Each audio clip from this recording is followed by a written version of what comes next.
तो हैरान होते हैं। चाचा मैंने आर्टिकल पढ़ा, साउथ अफ्रीका के एक मशहूर इंसान गुजरा है जो बहुत तवील जमानती जेलों में रहा और उसके बाद फिर वो जेलों से रिहा होकर के फिर वहां का प्रेसिडेंट भी बना था।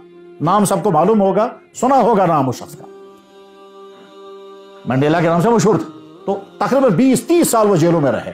उसके बाद फिर वो वापस बाहर आकर के फिर वहां के प्रेसिडेंट भी बने, फिर बड़े बड़े इनामात भी उनको दिए गए। उनके बहुत दफा मैंने इंटरव्यू पढ़े और उनके वो आर्टिकल भी पढ़े, इंटरव्यू भी पढ़े। तो एक दफा उसने इंटरव्यू में इस हदीस का हवाला दिया, कह लगा मैंने जेल में प्रॉफिट मोहम्मद की ये बात पढ़ी है, मैं हैरान हो गया। इसी तरह से मैंने एक दफा उसका वाकया पढ़ा, मैं हैरान हो गया उसका वाकया सुन करके कि जो मुसलमान के अखलाक होने चाहिए वो एक गैर मुस्लिम के अखलाक हैं।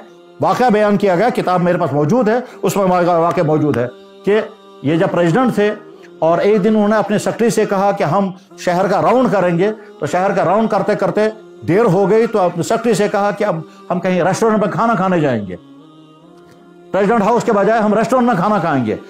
सेक्रेटरी साहब ने कहीं किसी रेस्टोरेंट का इंतखाब किया और वहां जाकर के वहां सिक्योरिटी लगवा दी और उसके बाद फिर प्रेसिडेंट साहब आगे वहां खाना खाने के लिए।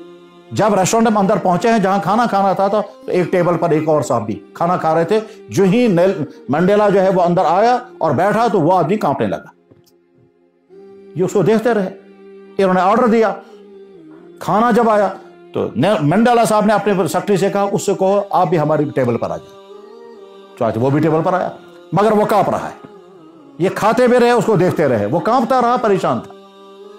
यहां तक कि जब खत्म हो गया खाना तो मंडेला साहब ने इससे कहा इस आदमी से कहो आप जाएं, पेमेंट हम खुद ही कर देंगे, तुम्हारी पेमेंट भी हम ही कर देंगे।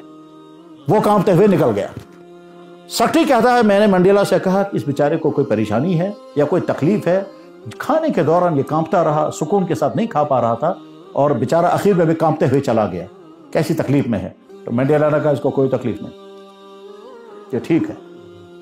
कह लगा नहीं सर आपने देखा नहीं है कैसा था। कह लगा नहीं कोई तकलीफ नहीं है, असल वाकया मैं तुम्हें सुनाता हूं क्या है। अब कहता है मैं जब जेल में था मुझे इंट्रोगेशन होता था, मारा जाता था, वहां कालों और सफेदों का झगड़ा मशहूर रहा है, ठीक।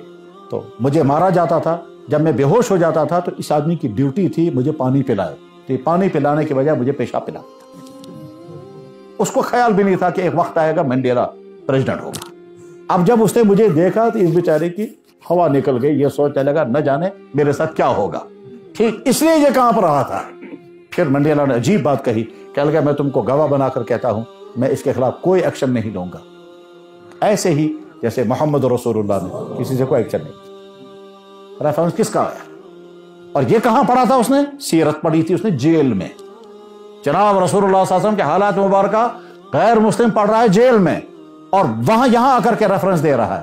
गरज ये कि अल्लाह के नबी अलैहिस्सलाम ने हमको कैसा बनना पसंद किया, तुम ऐसे बनो कि तुम्हारे जरिए से किसी को कोई तकलीफ ना हो, किसी बंदे का हक तुम्हारे जिम्मे बाकी ना हो, ना पैसा, ना रवैया,